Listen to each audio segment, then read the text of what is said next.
We're in Buckhorn, Ontario, which is about 20 miles north of Peterborough. We're standing in front of our outdoor arena here.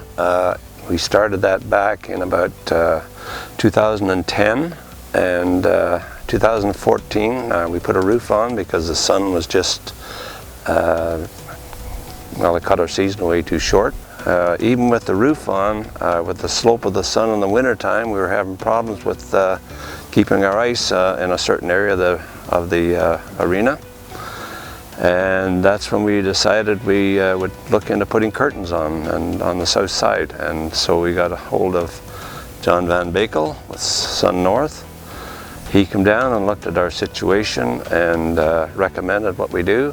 And so that's what we've done. And it certainly helped our ice problems in the wintertime. The material we used is fire rated, which was required by our building inspector. After the first couple of years, we actually put a motorized unit in to take them up and down.